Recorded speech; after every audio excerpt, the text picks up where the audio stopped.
Welcome to episode 8 of the Disney with the Ducks podcast, the one where we talk about DVC.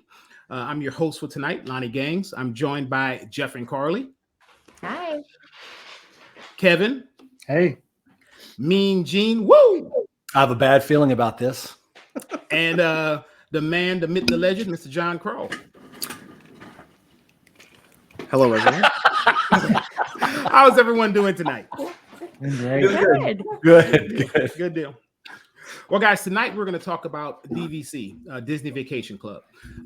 We're fortunate enough to have a wealth of information on the panel tonight. So we're going to get started. Jeff, would you like to kind of give us an overview of the Disney Vacation Club?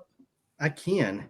Disney Vacation Club is a timeshare program for Disney, but it's not just like a normal timeshare where you have a set week that you can use your time at and you're just stuck for the same week every year. Disney uses a point system that allows you to travel to any of the 15 on-site Disney resorts and then 3 off-site resorts, I think, that you can use at any time of the year as long as you have enough points to cover the room type that you're wanting for the time you want to go. So they have rooms from studios to 1 bedrooms to 2 bedrooms to bungalows to 3-bedroom villas. So there's all kinds of room styles that you can choose from. And these are all deluxe or deluxe adjacent resorts.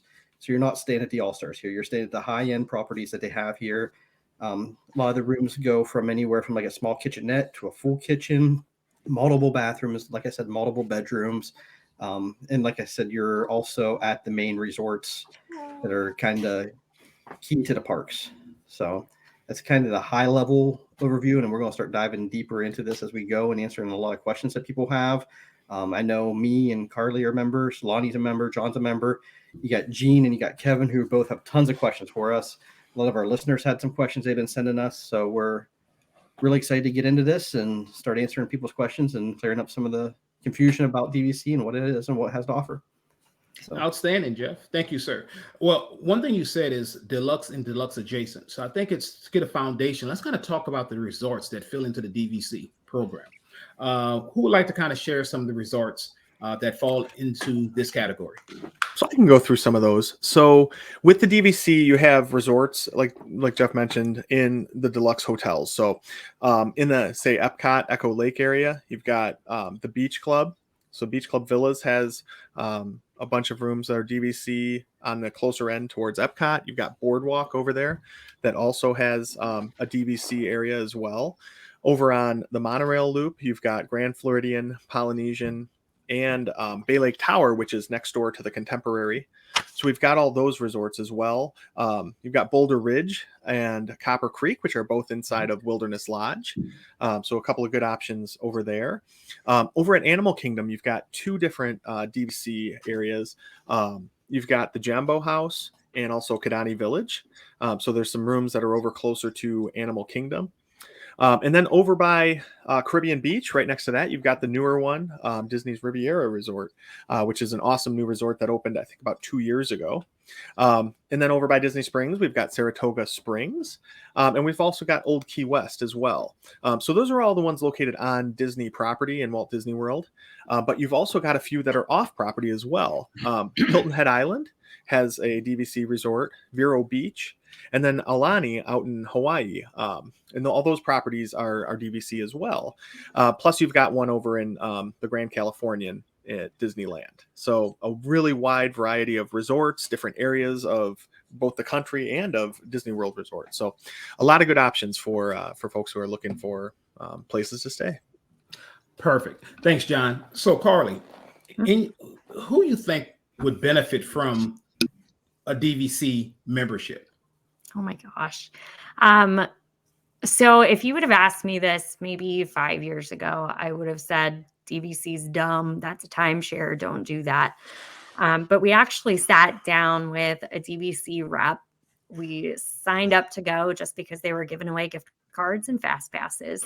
And we went and he was like, if you do Disney several times a year, this is for you. And he then said, if you're staying even once or twice a year at a deluxe resort, Or if you're spending several vacations a year at Disney at a moderate resort, this is definitely for you because it's going to save you lots of money. And he then proceeded to pull up all of the money we had spent on rooms at Disney since we started going back when my daughter was a year and a half old. And I then proceeded to, choke on keeping my food down because I was like, what? So if you spend quite a few days at Disney, and especially if you are a lover of those deluxe resorts, this is something to look at least. It is, yeah. Maybe it's not for you, but it's definitely something you need to start considering. And it's something that you can easily sit down and do a cost comparison. Yes. So, check out on Disney's website and look at the price that you would pay for the hotels that you want to stay at. And then look at the cost of DVC and kind of go to the points calendar and look and see how many points you'd need, or talk with the DVC rep or a resale rep. And they can kind of give you a ballpark of what you would be spending. Mm-hmm. I know my biggest hang up was, Riley's getting to the point where she's going to be a teenager. She's not going to want to go on vacation to Disney every year. That's silly. She would never want to do that. And I remember the rep looking at me and saying, I mean, you still like to go to Disney and you're an adult. Just imagine in, 15 years, whenever she's an adult and has her own kids, you guys are all going to be able to come down here together. And I was like, oh my gosh, I already have grandchildren. I can't miss time with my grandkids. I've got to buy this. But now we definitely Disney a lot more because it's prepaid. Yeah. Yeah. John, you're about to say something in regards to the No, I was going to say similar to what Carly said, right? If you like the deluxe resorts, this basically gets you the deluxe resort for the price you're paying for a moderate when you look at the initial buy-in cost. And then like any timeshare, it has an HOA fee that you pay monthly. So, or annually, and you can break it down to monthly payments. So that's something to consider as well, that you're going to have that payment going forward into the future until the end of your deed. So just calculate that in with your cost. But when you look at it as a whole, it really gets you those deluxe, the deluxe resorts for a much cheaper price. So yeah, if you're a bigger family and you need a little bit more space and you want to stay in the deluxe, this is something that really will help you out. So for me, I've had a hard time kind of getting my head around exactly the way this works. I've never had a timeshare. I asked the question, is it worth it? Where's the break even point? I had lunch with a friend of mine this last week, friend of mine and Lonnie's, and he actually, his wife's a CPA. They don't do dining at Disney, like a dining plan, because they've figured out, because based on their family and the way they eat, it doesn't make sense for them. Right. I've done it.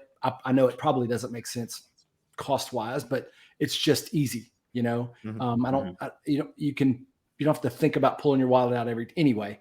I asked, is it a value? And he said, absolutely. My wife has a spreadsheet, we wouldn't do it if it wasn't.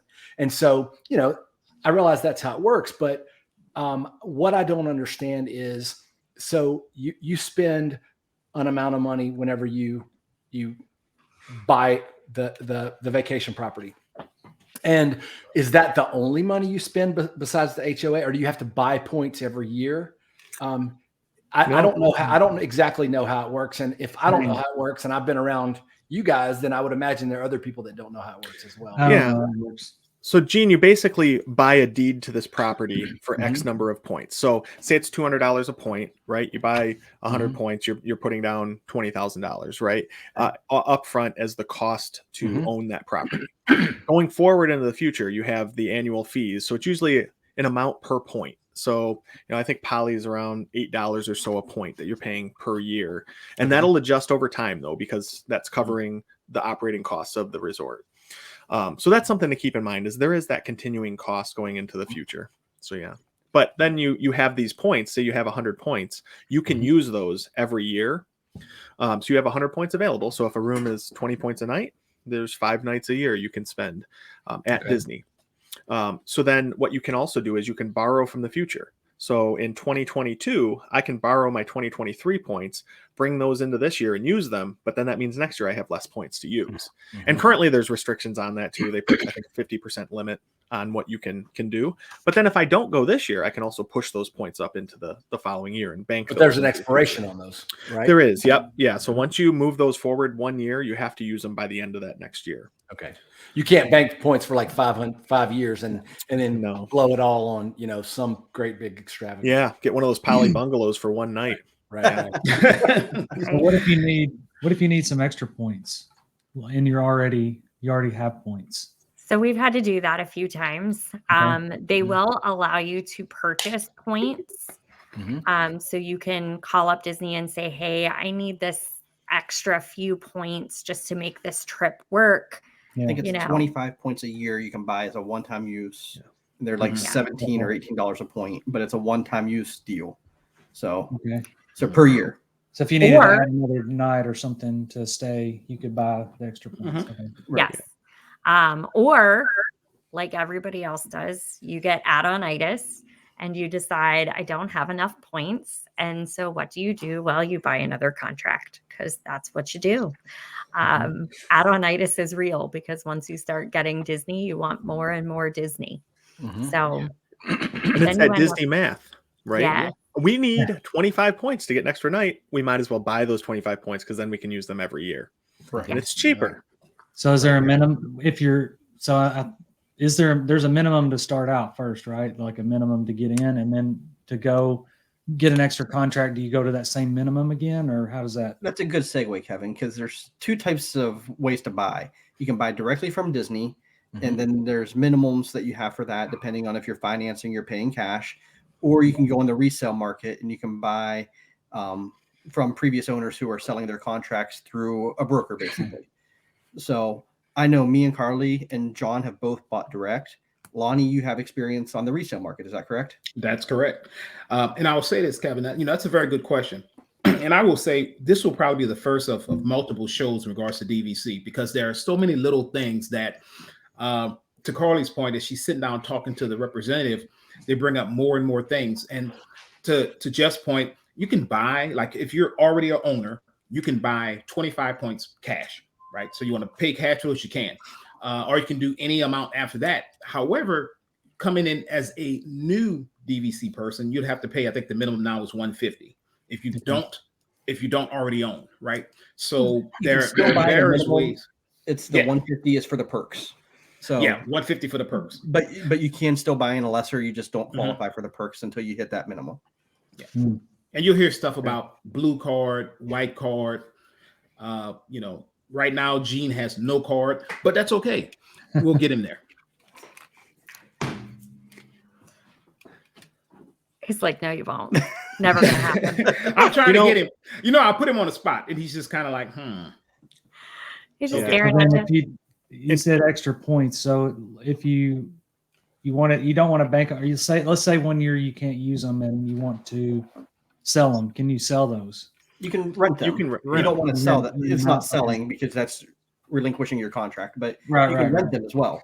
So there's two ways to do that. You can go through somebody who you just rent the points to and you transfer them to them, or you can rent a booked confirmed reservation. So I could go out and say, I know I have X amount of points I want to use, and I can book a room over Thanksgiving that I think is going to be a good room for somebody, and I can rent that whole trip as one block as well. So there's two different ways to do that. Okay.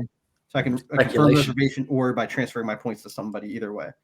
There's tons of brokers out there that do this kind of stuff that kind of takes the legwork out of the middleman and kind of gives you a little bit of layer protection to the process. And that's one of the reasons why we bought into DVC was we knew we had the ability, if for some years we had, didn't have as much money to go on vacation, we could go and rent those points out, right? So there's not as much risk with it as a lot of other timeshares because of that, and because of the fact that Jeff mentioned, there's a lot of resellers out there.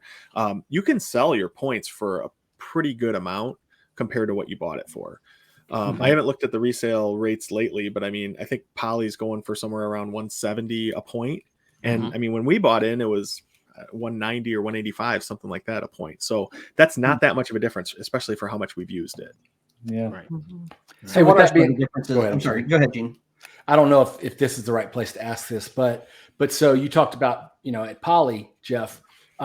So you have a certain number of points, or are points per night different at different levels at different? I would think so, right? But do you have to?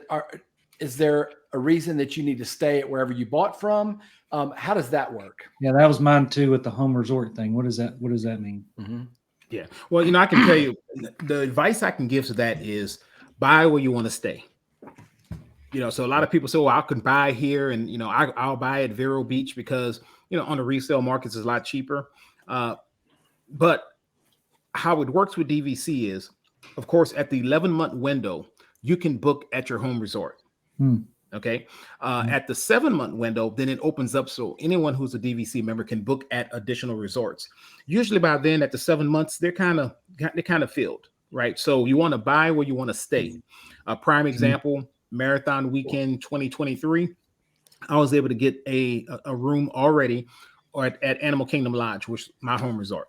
Right now, at the 7-month window for that, it's going to be probably hard to stay somewhere else. I can wait list, and I've had wait lists come through. In fact, for the Spring Surprise Weekend, I had booked my room at Animal Kingdom, but I signed up for a wait list at Boardwalk, and guess what? It came through. So I'm staying at Boardwalk for the Spring Surprise Weekend. Nice. But that's not the norm. Right. So you have to really be vigilant in that. So buy where you want to stay.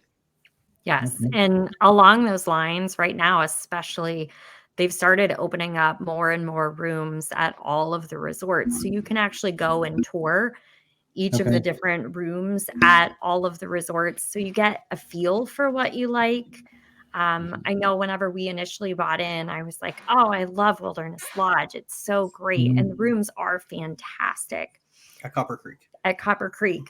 But we've stayed there once because now that I've bought DVC and we started staying at more deluxe resorts, I have fallen in love with Boardwalk, and that's where I want to stay because of the convenience. So you really do need to spend some time going to all of the resorts, getting a feel for what you like about each one and what you dislike, and just, feel the vibe. So non-resale, are all of the resorts, I guess, for sale, or do they only sell certain ones? Or, are they all open? Can you get one at Copper Creek? Is it always available, or do they have a certain number that they sell? So they have a certain number they sell because they're limited based on timeshare laws and that type of thing. So there's only a certain number of contracts or points they can sell per resort. But if you want to buy direct through Disney, even some of the sold out resorts, so things that aren't the new ones, right? Riviera and Lonnie, I think, are for sale right now. But if you really want Boardwalk and you want to buy it direct, you can put in a request with your guide to find you that property, because one of the things that protects the pricing for resale is Disney has right of last refusal on any prices for contracts that are getting sold. So that way they make sure that the resale market stays up and healthy, so people, don't have that risk and they'll buy in more. Because if you're trying to sell Polynesian for $20 a point to your buddy, Disney's going to say, all right, I'm going to buy it for that price because they have that right. And that keeps the resale market up, right? Because people aren't cutting costs on that to just sell it quickly. So that was a long-winded answer to your question, but yeah. So if we find a resort that we really like, we could tell them, we want to wait until one comes open at this resort because we like this resort. Yeah. Or you can go the resale market route, which we've mentioned a few times.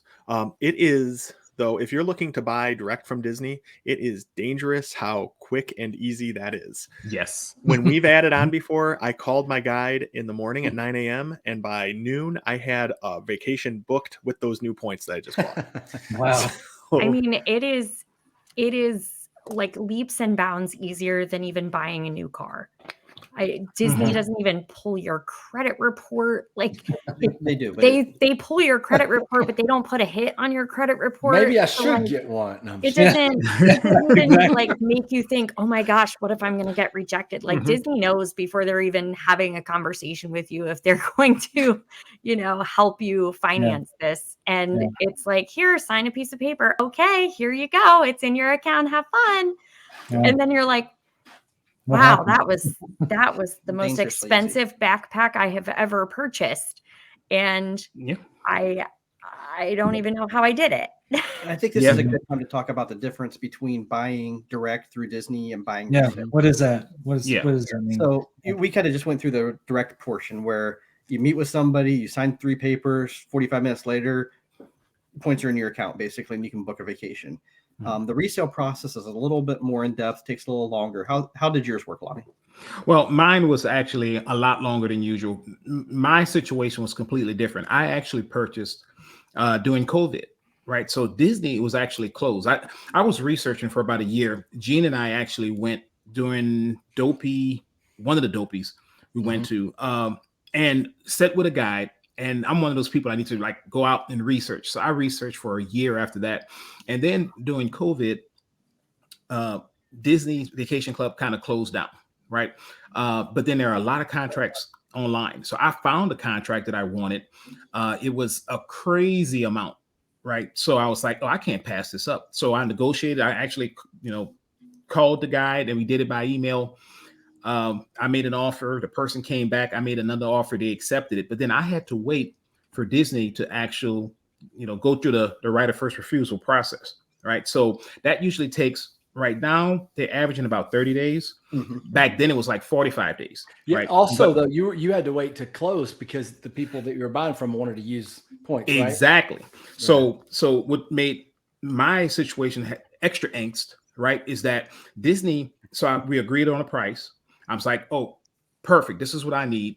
But then we had to wait those 45 days, and then Disney passed right of first refusal, and then they reopened. Right. And right after they opened, the price per point went up like $25 from even on resale. Right. So I was worried because the person already had a vacation plan that I couldn't close until for another 6 months. And I kept calling my guide saying, hey, what if Disney changes their minds? Because right now I can actually sell this contract and make way more than I paid for it. And it's like, no, they're not going to do that. Just calm down and relax. But finally, because you can't close on a contract resale if the person has a vacation planned. So, and we could talk about that later in regards to a fully loaded contract or a strip contract. I purchased a strip contract. That one of the things that made the price so much better for me was that it was stripped. The person used those points, and then right after they used it, we basically closed. Right. So I was able to get them and then book my first vacation because they literally, my use year is February.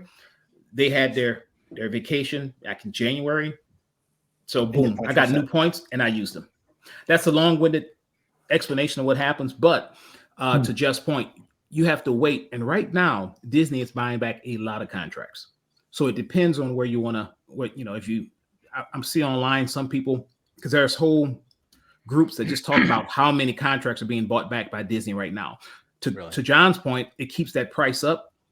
But so you can get probably points at any resort you want, even the sold out ones, because Disney is kind of padding their inventory right now, and they're buying back at every resort. So yeah, it's a lot of angst, a lot of nervousness, as you're waiting to see if you're going to pass that right of first refusal. But the benefit of it, you don't get the blue card, but you get additional savings, a lot of savings money wise. Yes. Yep. Yeah, and that's a good point, Lonnie, is with the blue card versus white card discussion, the perks that you get from buying direct from Disney have kind of been coming down year over year since we bought in 2018. So they used to give a great price on annual passes of $600 a year. Now that's up to $900 a year. So, those kind of things where it used to be a $500 or $600 savings per person in your family, that's kind of gone now, right? You've all those prices are closer. But yeah. So it's still, if you have a family of 7 like I do, it's a big savings and it makes sense to go direct to make sure we get that blue card level. But if you're a couple or, you have 3 people that are traveling, you may not need that all the time, right? Because it's not a benefit that's going to pay for itself over time with the reduction. Yeah. So go ahead. I'm sorry. While we're talking about the blue card benefits, so buying direct, if you hit that 150 points plus right now, here is what exactly Disney is listing as a blue card benefit on their website.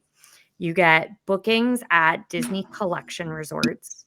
Bookings are accepted at Disney Cruise Line, Adventures by Disney, the Concierge Collection.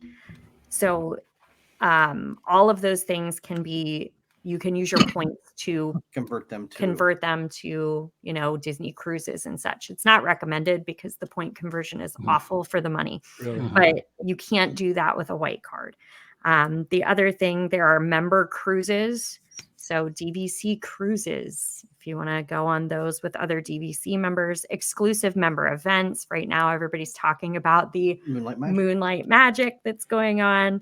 And they're, you know, complaining a bit. The dining discounts, there are shopping discounts, all Disney Vacation Club resorts, the World Collection, and then the Top of the World Lounge. So those are the perks that are officially mentioned.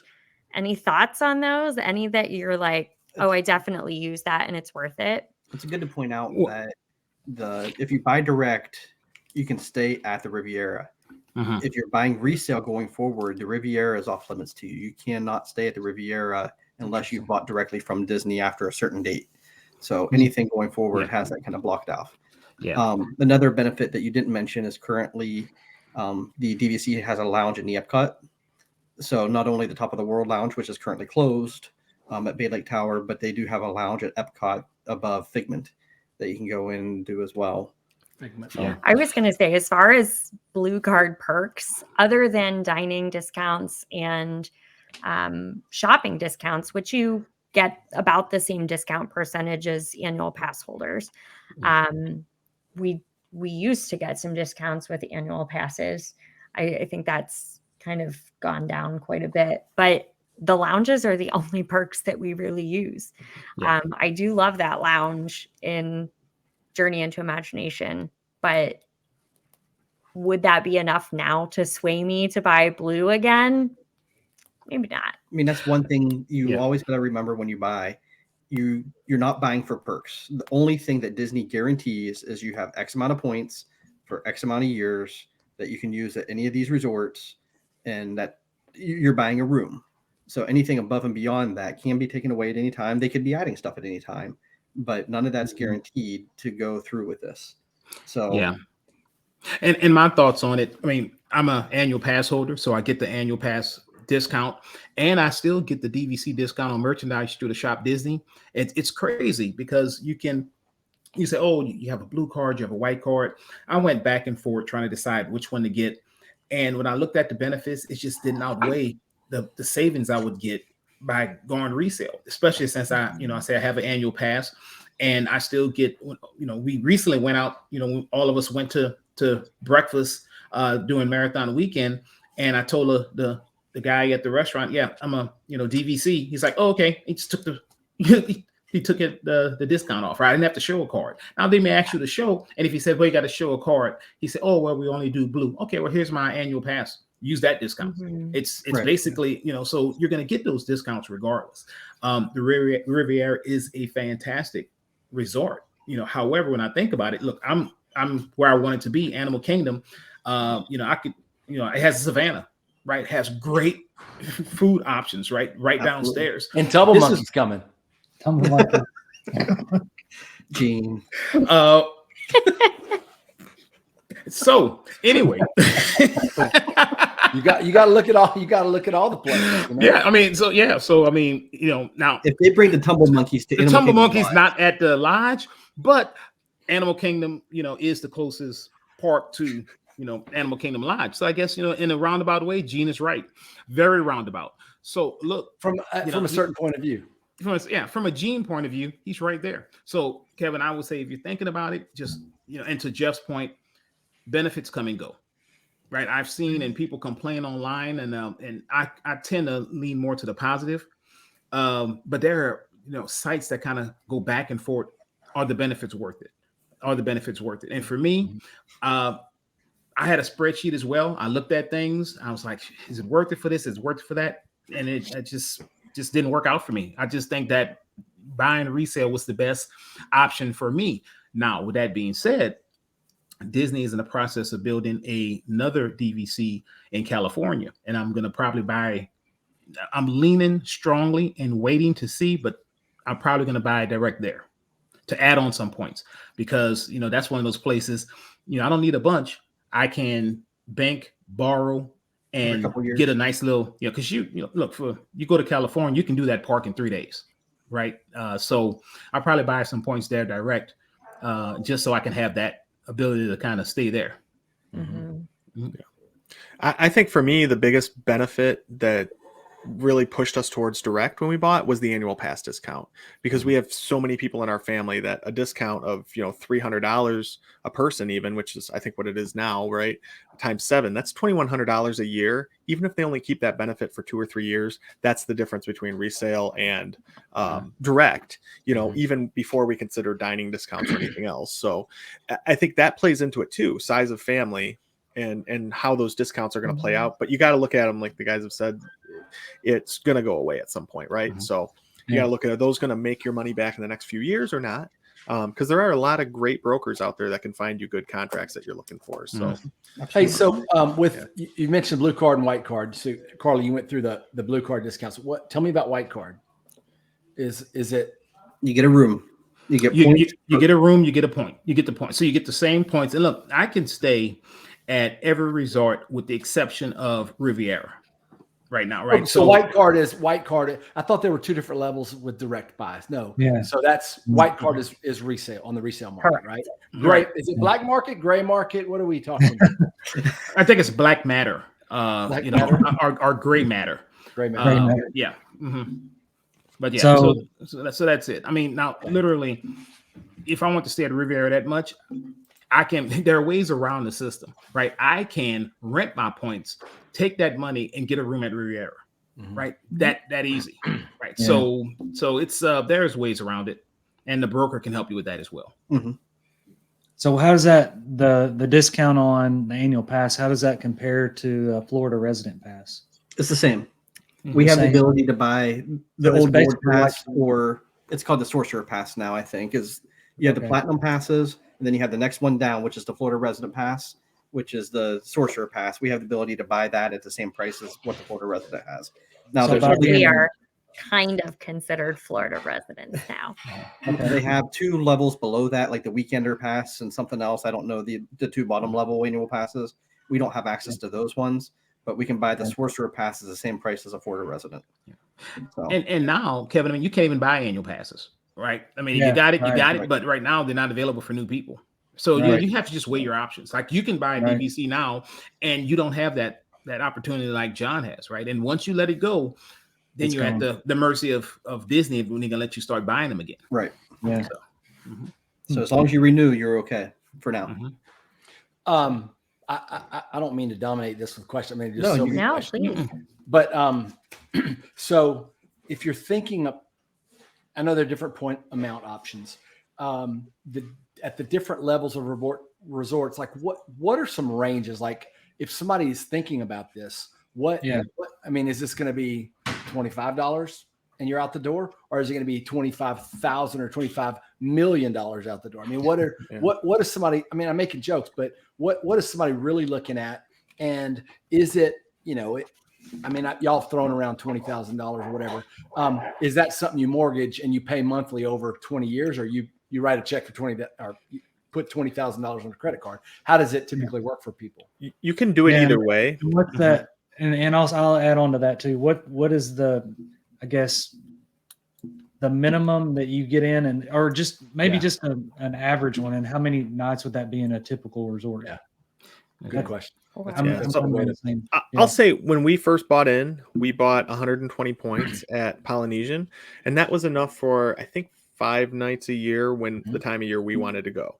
So that's another thing to consider is when you look at the DVC website, look at the point. They have what's called point charts that show you by season how many points each room type at each resort is. So I would do some research there and see what time of year you want to go, how many nights you want to go for, and you can get a rough idea of how many points you need.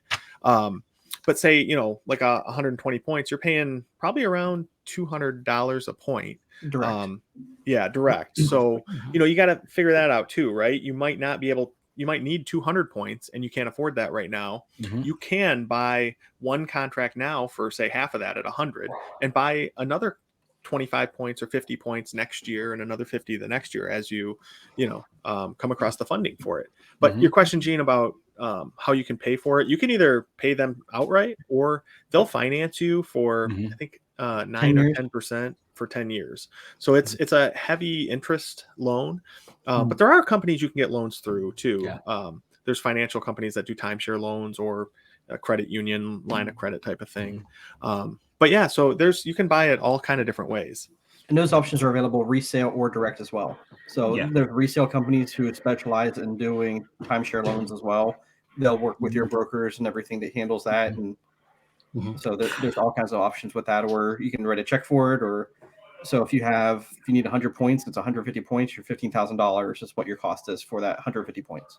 John said the best thing to do, and that's just to go look at the point charts to see how many times you're going to go, the time of year, because there are different seasons to go, and each season has a different point chart associated with it. So you want to make sure that you kind of look and see.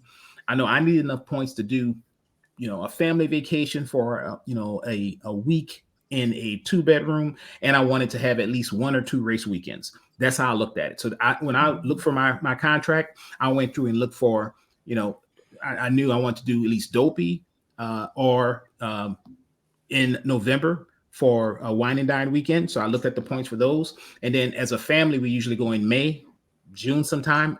What's the week there, right? And then so you do that, calculate the points, and then look for your contract. You know what? The only thing better than having a DVC for a race weekend is it's having a friend with a DVC running for a race partner with a DVC for a race weekend. I'm just saying. I haven't experienced it yet, but I'm holding on to hope. I told Gene he's more than welcome. I have a room in if you want to look at animals, look, hey, I got a room for Dopey 2023. You sign up, you got a free room. There you go. There you go. The points change just like hotel costs change day to day. But if to give you kind of a roundabout idea, we just pulled up a DVC calculator, Animal Kingdom Villa, a deluxe studio, so your typical hotel room, Savannah View though, for 4 nights in November. It would be a Wednesday through a Sunday. It just happens to be wine and dine weekend, if anybody's guessing. Yeah. Yes. The Wednesday night would cost 18 points. Also 18 points on Thursday. Friday and Saturday go up to 20 points, just like hotel prices typically go up on the weekend. So that entire stay for 4 nights would be 76 points. Yeah. Now, in contrast, Carly, can you give us what it is with a non-Savannah view? I can. Standard view would be 58 points. So you see that's a big swing. The big swing in points. That's a big change. And the one thing to think about too with this, when we started going to Disney back in 2008 and staying at the All-Star movies, you could get a room for $80 a night, $89, $90 a night. That fairly typically with specials. What's a room at All-Star movies now? 180, 190, 190 maybe? Yeah. These points will guarantee you rooms that never change in value. They might shift some of the seasons around depending on availability, but they're still, if they take it away from one and they add it to the other, for the course of the year, it's still the same amount of points are allocated. So if one weekend the points go up a little bit, they have to lower it somewhere else. So but they don't go from like 50 now for the to rooms over the 100. time. Yeah. So and there's limits on how much they can raise it on any one room category as well. So if you really love Lakeview Studios, they can change it a little bit, but they can't increase it 100%. That's good to know. I was wondering how the price of gas, it's affecting everything else. How it was going to affect DVC points. Yeah. And to John's point, if they add to this, they have to take away from another, right? You can't just continually add. It has a set amount of points. Really? And they have to say, so if they want to go up to 25, say from 20 to 25 points somewhere else in another season, they're going to have to go from 25 down to 20. They're going to have, so it's a set amount of points. They can't keep playing with it and moving it around. That is you're not going to lose value to your points. You're always going to be able to get a room with inside that same range somewhere. Now your time of year might change a little bit depending on how they adjust it. So you might not be guaranteed Christmas week every year for the same amount of points, but you're not going to lose value of your points over time. And it's not going to keep going up and up and up like the resort rooms are going to cost you over time too.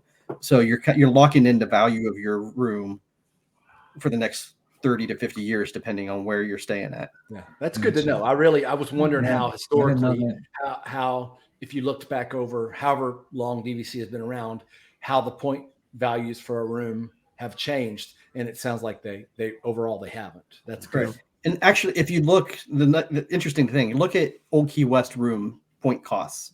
So you get a studio for Old Key West maybe for 10, 12 points a night. But look at the Riviera now that they brought a brand new resort online. You're not going to get that 10, 12 points a night. You might be 18 to 20 points a night at a brand new resort. So the resorts might have allocated higher point levels for their rooms, but the older ones, they're still going to be the same. They're still there. Yeah. So, Yeah. Which is why, it doesn't bother me with not being able to spend my points at the Riviera, because to me, it's not a good use of points. Now, look, beautiful resort, but to me, it's not what I want in my DVC. I don't know, Lonnie. Have you ever seen that bathtub Oh my in the one gosh. bedroom at the Riviera? That bathtub at the one bedroom at the Riviera might change your mind on a race weekend. I could just live in that bathtub. Hmm. Oh my goodness. Okay, so now another valuable aspect of the DVC is use year. So, John, you want to fill us in with use year? Yeah, so use year is basically when your points regenerate. So it's a month within the year, and they split it up between, I think it's like 10 of the 12 months you can get a use year in. But basically, that's a month where you get your points for that year. So like for me, for example, we have a March use year. So March 1st, every year, we get our points for that year. One of the things that I think people need to be conscientious of is when you have a reservation, if you cancel it, you get those points back in that use year into which the reservation was. So like for me, say, if we canceled a reservation we had in March, that's fine. We get those points back and we can use them as long as it's by the end of our use year. The problem comes in with when you travel. So we bought our points with a March use year thinking we were going to go for spring break every year in April, which was great. That's perfect because we have the rest of that year then if something comes up and we have to cancel that trip. But what we found is after a few years, we started going every February because that's when our kids have midwinter break and we want to get out of Michigan because it's a frozen tundra that time of year. So now what happens is we have February vacations booked. If we cancel those, we only have until the end of February then to use those points because Disney won't let you move those points into the next use year once you've either borrowed them or if you're past your banking deadline, which we've talked earlier about moving points through different years. You have a point in the year where you have to bank your points and move them forward to the next year. So that's where use year comes into play is you kind of want to put that right before you normally travel. If you have a certain month you travel every year so that you have some flexibility with that. And that's where my family made a mistake because, well, not even a mistake, but our travel plans over time change. So something you want to think about is you're going to own this thing for anywhere from, 20 to 50 years. You got to think about how your family is going to evolve and how you can best set yourself up to have some of that flexibility into the future. That's also a problem you ran into with you picking your resort too, wasn't it, John? Yeah. So when we bought Polynesian, we had 3 kids and the Poly studio rooms fit 5 people. But the problem with Poly is they only have the studios and then the super expensive bungalows available. So if you have a big family, you don't really have an option there other than getting 2 rooms. And of course, when we got home from that trip where we bought DVC at the Poly, we found out my wife was pregnant with our 4th child, which puts us over the limit for that resort. And we love that resort. So that was part of our problem is we didn't plan for that because we didn't know she was pregnant. We might have done a different resort. So all of our add-on points have been at Copper Creek because they have 2-bedroom units that we can stay in and fit our whole family. But we still held on to our Polynesian points just because we love that resort so much. And we do want to stay there in the future, even if we have to get 2 separate rooms. Or with the new tower that they're looking to open up here in 2024, that might be some more room categories for us too. So fingers crossed on that for you guys. Yeah. And there's no option for you except you'd have to sell Poly and buy something else if you wanted to do something different. Yeah, because right now, basically, you have your 11-month booking window at your home resort, and any other resort you want to stay at on property, you can book, but only at 7 months out. Yeah. And the way DVC has been lately, availability is very hard to get for specific weeks. Yeah. So due to the that's closures, the problem. Yeah, with the closures of the resorts here for that time and people not being able to travel, there's a glut of excess banked points that normally wouldn't be there. A glut? There's a lot. A glut? Yeah. Gluttony. Can we get Gene on this? I think that's the correct use. I think I'll allow it. You'll allow it, gluttonous? But yes, there's an excessive amount of points that are in the system that haven't been used from people banking. So it's going to take a couple, 2-3 years before that kind of starts to work itself out. So Yeah. Which So is- plethora of points are just out there. Glut, an Glut. excessively abundant supply of something. Boom. Okay. You stand corrected. I've never heard that word before. Mhm. There it is. Thank Glut. you. All right. So knowing All right. your banking deadline is key, I think, as you're saying, John, to knowing. So kind of analyze when you go, but of course you have to be flexible, knowing that your plans may change, right? So it's say for February, which is my use year, September 30th is my banking deadline, right? So I have it set on my phone the week before, because you can do it all online, right? However, I don't have to bank points because I usually just use them all. Yeah, that's why we don't really worry about our use year or banking because, and we don't concern We have ourselves two about. contracts in 2 different use years, and everybody was like, "Oh, you don't want to do that. That's going to be a mess." And we knew we wanted Old Key West, and so we asked our sales guy to find us a use year that matches up with what we have. And he was like, "Yeah, you want to make sure it's the same use year." And we went It was a month. for months. It was several, and couldn't find a contract that was our points that had the use year we wanted. And so finally it was like, you know what? It doesn't matter. Anything you've got, we want it. We want the points. We're ready to vacation more. So we ended up with 2 use years, and It's he not a takes problem. care of it all. I don't worry about it, but And we're That's what I we're was not the gonna ask. kind of look at, oh, they adjusted this week and 3 points and we can't go. Our schedules are all over the place. We'll go in August, we'll go in July, we'll go in November, we go in January for marathon weekend. So we just kind of look and see, all right, we have this many points. Can we do it or not? If we can, we can. If not, then we adjust and we do something else. So it just depends on how you look at it and how you travel with it. So That's what I was going to ask about points. Like if you go in on one and then you decide later you want to add more points, and how does that work with use year? You kind of answered that, but how does it work with home resort if it's a different home resort? if it's a different home resort, you have this 11 to 7 month window at each home resort separately. So Right. if you have a contract at the Poly and a contract at Bay Lake Tower, at 11 months, you can book only at the Poly with the Poly points and only at Bay Lake Tower at the Bay Lake So Tower point. they keep the points separate. At not 11, in the- at 7 months, if you have the same use year, then they all combine together and you can put them anywhere you want. Okay, So, gotcha. but those But points if are you want to allocated add to the on, level. it's best to add on to your home resort. Not necessarily. It Oh. depends on if you like some people like to stay at the boardwalk during Food and Wine Festival, but they might want to gotcha. stay at Polynesian different times of the year. So they might want that 11-month window, 2 different places. well, Yeah. and we kind of looked whenever we chose Old Key West. I saw a video of it online. We'd never been there. And I was like, oh, those rooms are really cute. I like it. But we looked at it also of when does the contract expire? Because you have 50 years on the contract from Right. the first sale on that resort. And we knew that we were going to be investing. And so we wanted that to last as long as we possibly could.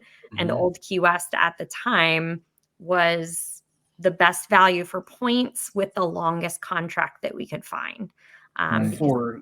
For the price per value. There's some Right. that had longer contracts, but for the price, Right. we didn't. It wasn't RIV. It wasn't the new ones with, 50 all the years. stipulations, but it had the longest contract that we could find in the point range that we wanted.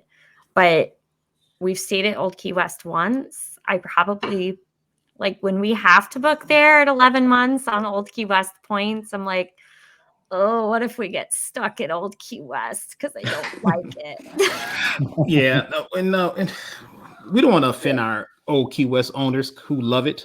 People love it, But then it's great. for them. so everybody has something else. So Carly's Can right. I though. ask To what me- you don't like about it? Yes, Okay, so- Carly. Right. We had a really weird experience, right? We had accidentally booked right when Disney was going to reopen. So we ended up being there on the day that Disney reopened, and Old Key West was one of the resorts that opened up first. So we spent a few days at Contemporary, and then we spent the remaining part of our vacation at Old Key West. Riviera. Oh yeah, we spent a little bit of time at Riviera, and then we went to Old Key West. So there's our first problem. So going from you Contemporary can't to go- Riviera to Old Key West. There's kind of Contemporary is beautiful. Riviera is beautiful. Old Key West needs some updating. it's quaint. It was quaint. Then when we got there, we had a studio. We walked in, and I had carried 16 suitcases of luggage up to the room. If you know me, I pack heavy. And we've been there for 2 weeks. And we had been there for 2 weeks by the time we got there. It was the longest Disney vacation we'd ever had. It was amazing. But we opened, my Magic Band wouldn't open. Jeff's Magic Band wouldn't open the door. So we had found a maintenance person. She came and let us into the room. We walked into the room. It was very dark, which I like light and airy and pretty rooms. And it was very dark. But when she and I walked into that room, she was like, oh my gosh, what is that smell? It smelled like a combination of dead bodies and onions. It was so awful. We were the first ones in that room from the reopening. Yeah. Oh. So it had been closed up for months and months and months. And I don't know what happened, in an event somewhere, but it was not recommendable. But then she was like, oh, I'm going to get you another room. And by this point I was like, okay. And she could kind of tell that I was disappointed. And so she took us up to this other room.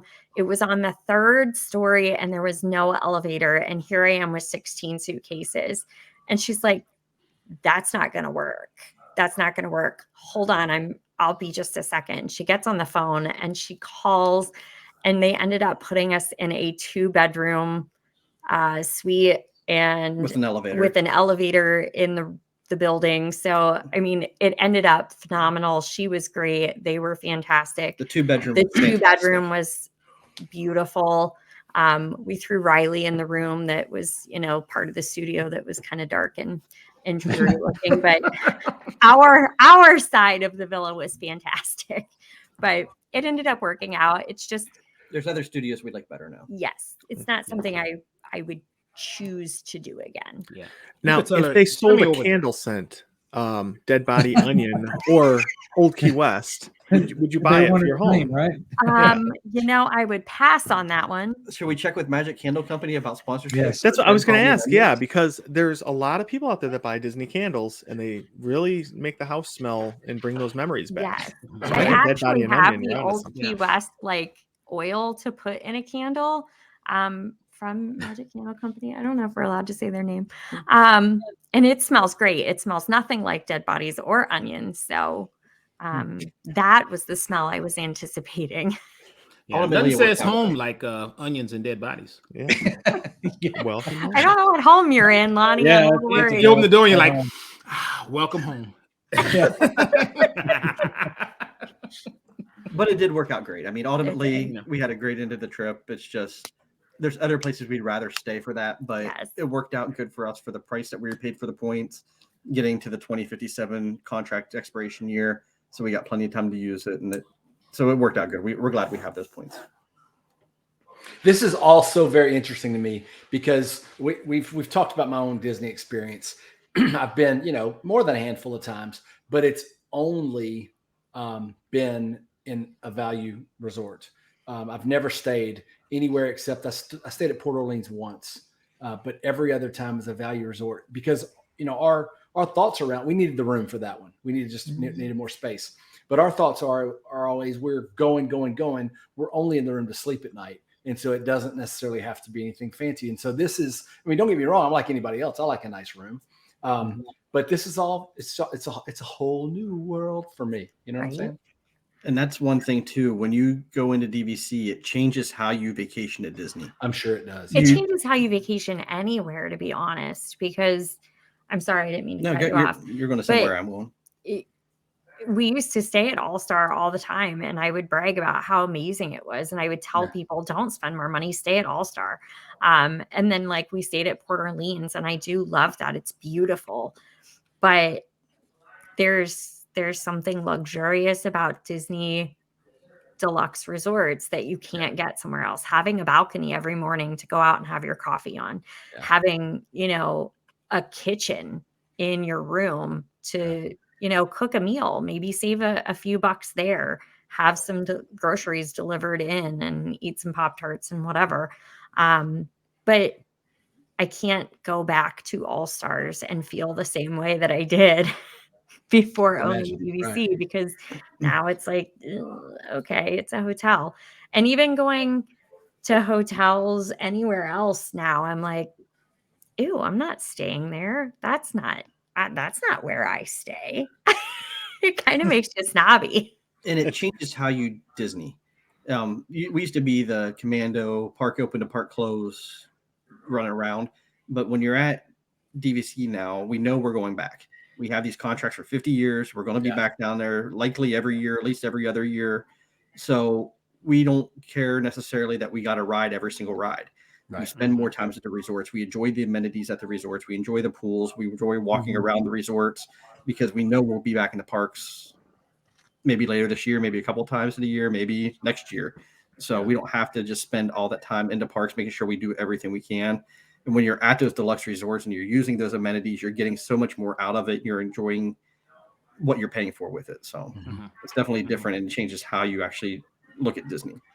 Well, and it helps you rationalize through Disney math going several times per year rather than just the once every other year that a normal family would do, right? So that was one thing with us, was we're like, oh, we're saving all this money on our accommodations. No, Disney conned us into spending way more money every year down there, which they're very good at. But that's the thing we noticed too, is we really change that, and you get down there and you're more relaxed because you're not, oh my God, we have to go on this ride, that ride, that ride. You know, you get to just chill for a little bit and know you're going to be back in 6 months, 3 months, the next month, who knows? Yeah. So, All right, so I got a go ahead, Kevin. I got a question. It's so if I were to do this, and you know, I'm in my 40s, so 50 years from now I'm going to be in my 90s. You know, if is that something that you can pass on to your kids? I mean, so you can put that. It doesn't end with you. It ends with, I guess, it's a deeded property, so okay, you'll it's be able just to like roll owning that a down. house. Yep. Okay, gotcha. Or you could be 90 in one of those scooters, just going through Oh, the that's crowd. true too. That's true. Yeah, going through I was the just crowd. curious. Mm-hmm. Yeah, that's an awesome question. Get off my Disney. Just knocking little kids on the side. Riley cannot wait until the day that she is 18 because she thinks that's the moment we're going to put her on the deed for DVC. She's like, I get to be a DVC owner then. I'm like, maybe. Both you guys say at the same time. Yeah.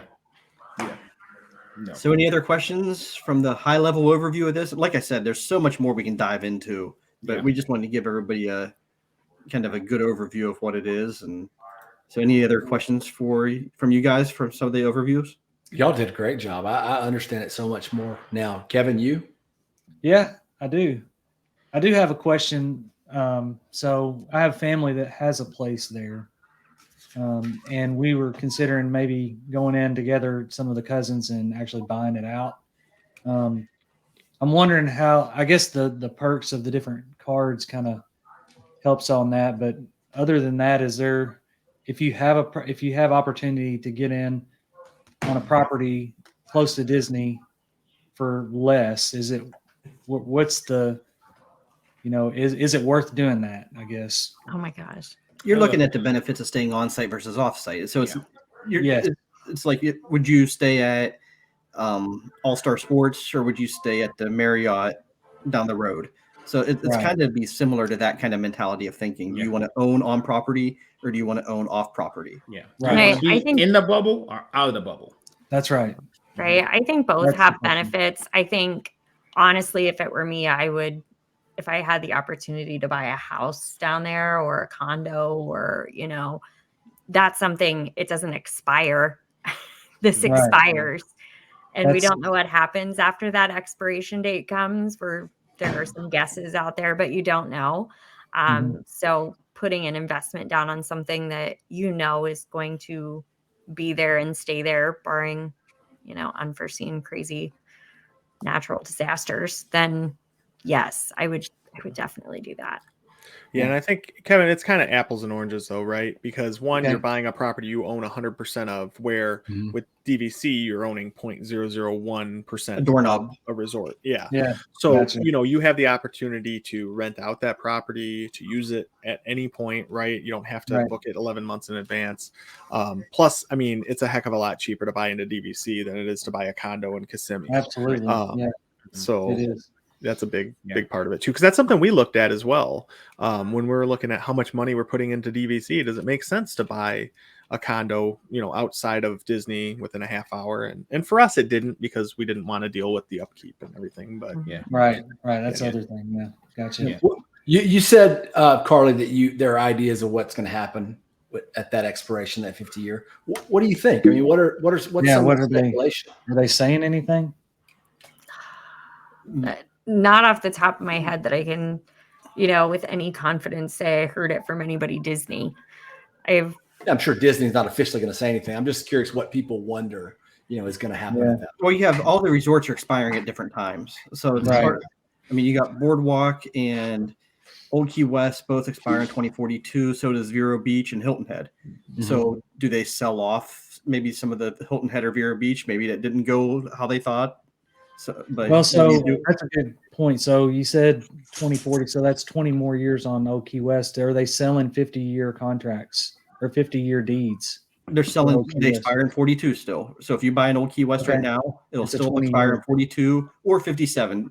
Old Key West is a funny one. They got two different expiration dates. Okay. Gotcha. So, but Yeah.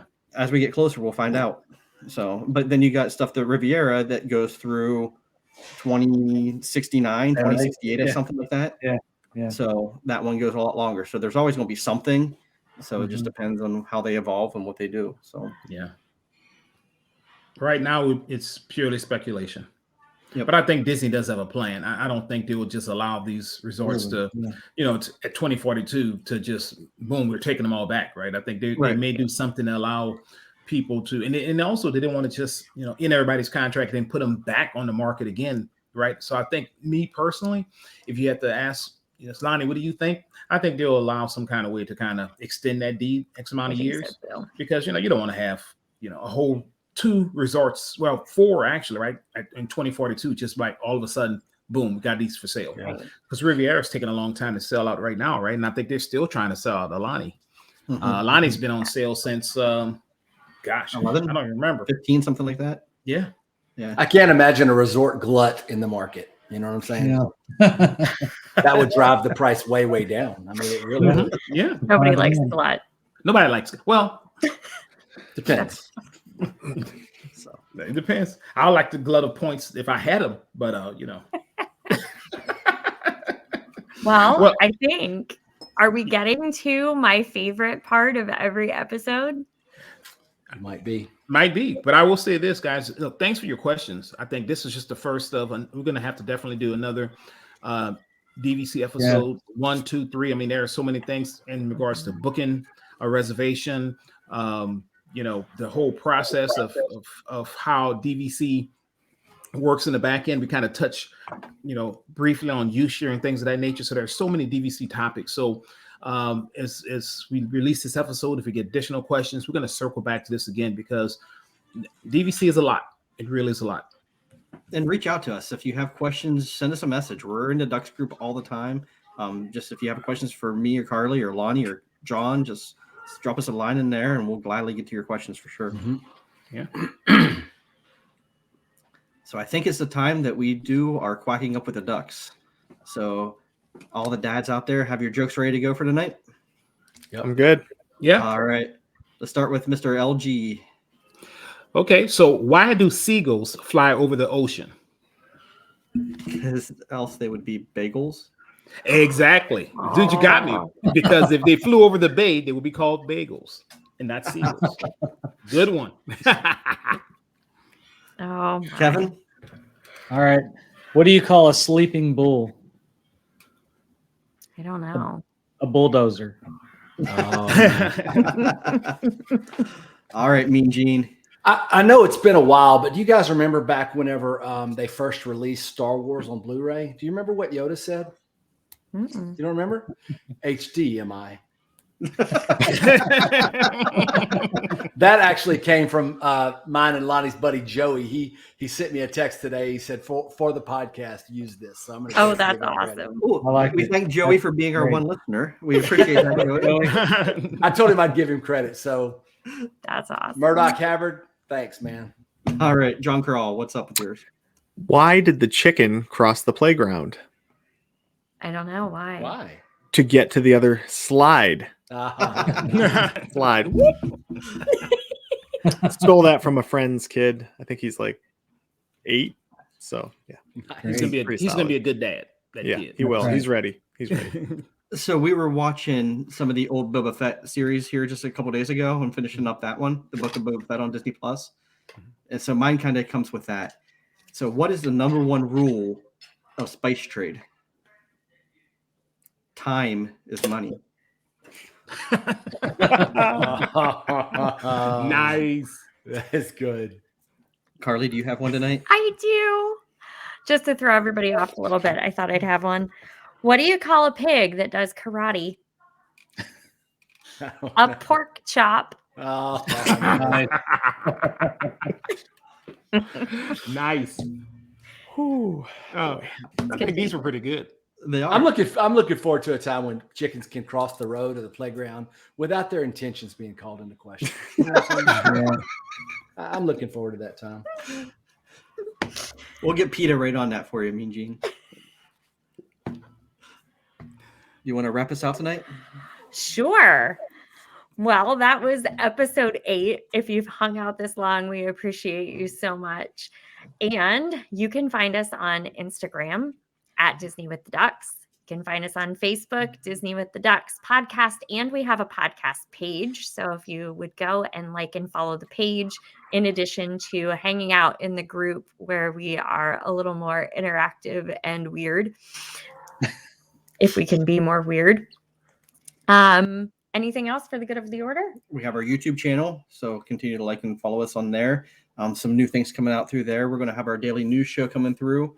We're going to be starting to work on some more dining reviews. We're going to start getting more of those up. We kind of fell off a little bit of that just for time of stuff this time of year, but we're going to get some of those up there. We're going to get some bios about us up on there as well, so you can learn a little bit more about each of us.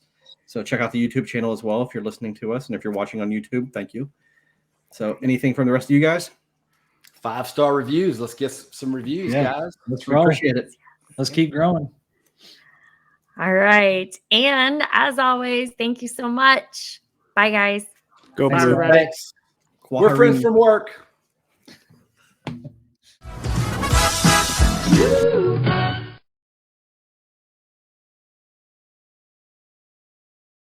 No. Is it Y, comma Gene? Why Gene, or is it Y Gene? You're like, Either way. why Yeah, is he I'm here? afraid lines. What the Why heck's is this he guy here? doing here? He doesn't know anything about Is how DVC. you look at it. Okay. So Cool. Yeah. All right. Well, you guys want to start? Yeah. Let me stop chewing. What do you think the baby is thinking? Baby crow. He's planning how much vomit he wants to put down my back. yes.